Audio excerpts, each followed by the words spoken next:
Family village cooking. આજે આપણે બનાવવાના છીએ ચૂલે બનાવાતું મટર પનીરનું શાક। વટાણા ફોલી લઈએ, ડુંગળી કાપી લઈએ,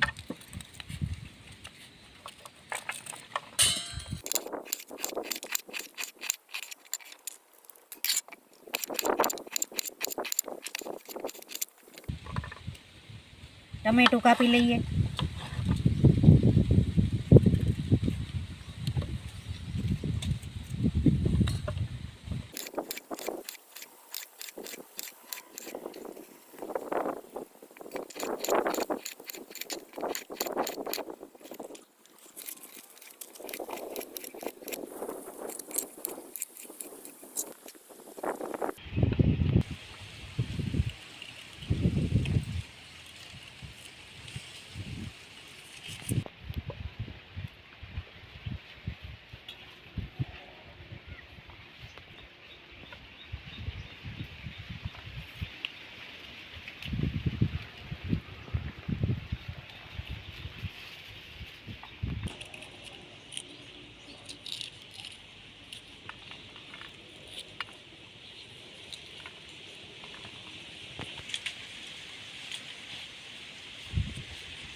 આદું કાપી લઈએ,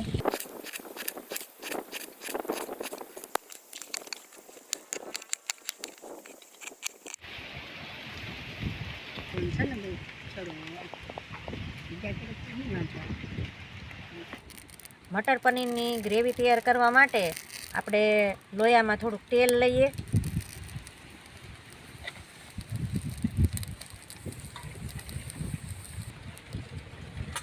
મોટી મોટી કાપેલી ડુંગળી નાખી દઈએ,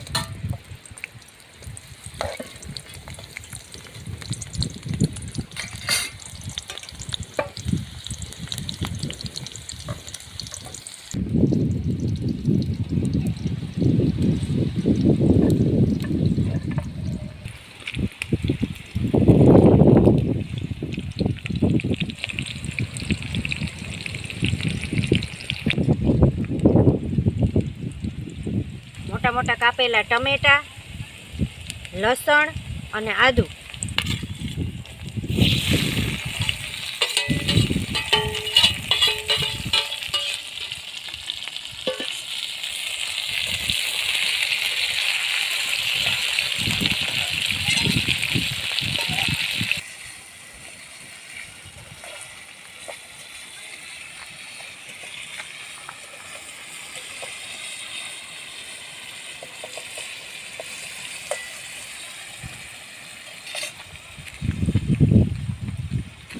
ડુંગળી, ટમેટા, લસણ, આદું થોડું થોડું જો આ રીતે ચડી જાય એટલે એની અંદર આપણે થોડુંક મીઠું નાખવાનું છે, જેથી ટમેટા છે એ સરસ રીતે સોફ્ટ થઈ જાય।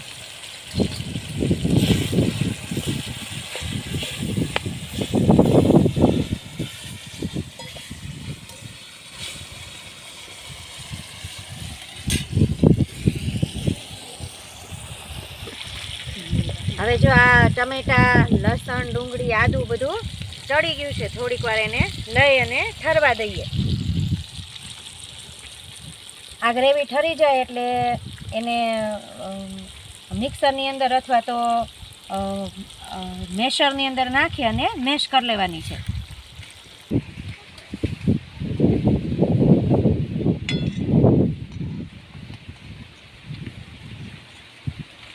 ટમેટા, ડુંગળી, લસણ અને આદુને આપણે જે આળામાળા લોયામાં શેકાતા ને એને હવે આપણે દોરી મશીનમાં નાખી અને એની ગ્રેવી કરી લેશું।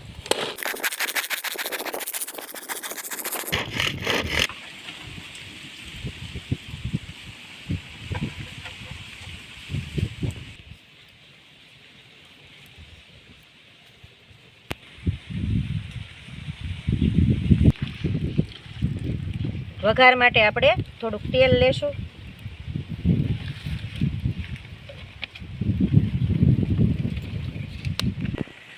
થોડુંક તેલ આવે એટલે એમાં થોડુંક આખું જીરું નાખી દઈએ અને હિંગ નાખી દઈએ અને પછી તરત 1 ચમચી ભરી અને લાલ મરચું નાખવાનું. લાલ મરચું નાખીએ ને પછી તરત જ આપણે ગ્રેવી નાખી દેવાની છે.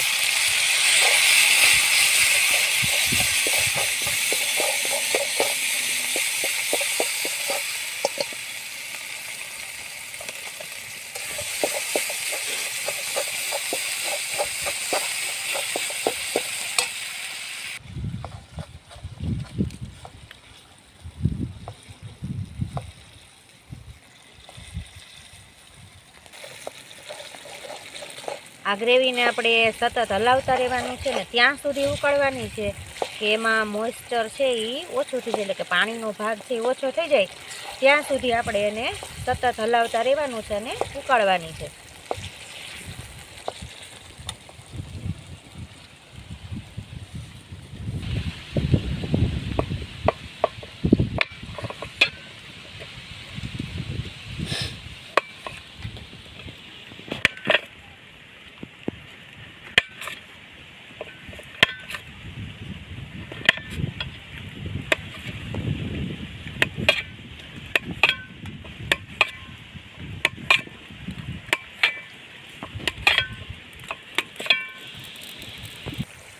ગ્રેવીમાં હવે પાણી બરાબર બળી ગયું છે અને તેલ એકદમ છૂટું પડી ગયું છે.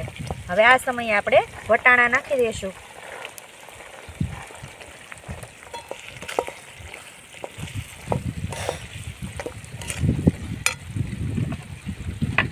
અને પનીરના ટુકડા પણ નાખી દઈશું. આ ફ્રોઝન પનીર લીધું છે, મેં ફ્રીઝરમાં મૂક્યું હતું અને એના ટુકડા કર્યા છે. એટલે વટાણા અને પનીર બે આપણે જ્યારે ગ્રેવીમાં પાણી બરાબર બળી જાય અને તેલ છૂટું પડી જાય ત્યારે નાખવાના છે. હવે વટાણા છે એને કાચા નાખ્યા છે એટલે એને પકાવવા માટે આપણે થોડીક વાર રાખવા પડશે. એટલે એની અંદર આપણે હવે થોડુંક મસાલો કરી અને પાણી નાખીને મૂકી દઈશું. મસાલાની અંદર આપણે એની અંદર થોડીક અમથી હળદર નાખીશું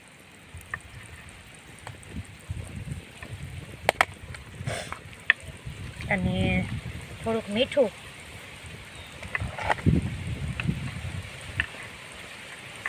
અને ધાણા જીરું. બધા મસાલા જે રેગ્યુલર નાખીએ છીએ એ જ મસાલા નાખવાના છે. આ રીતે મસાલો કરી અને પનીર અને વટાણાને ચડવા માટે થોડીક વાર રહેવા દેવાના છે. થોડીક વાર આપણે આ ગરમ થઈ જાય બરાબર પનીર અને વટાણા, પછી થોડુંક પાણી નાખી અને ઢાંકી અને એને ચડવા દઈશું. થોડુંક ગરમ થાય એટલે એની અંદર આપણે પાણી નાખી દઈશું. ઊંચું નાખીએ.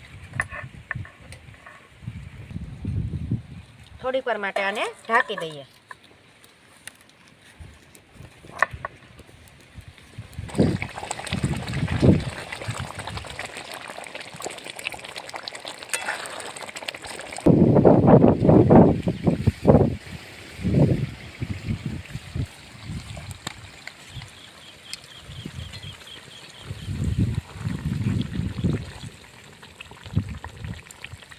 થોડોક ગરમ મસાલો અને થોડીક ઉપરથી કસૂરી મેથી નાખશું.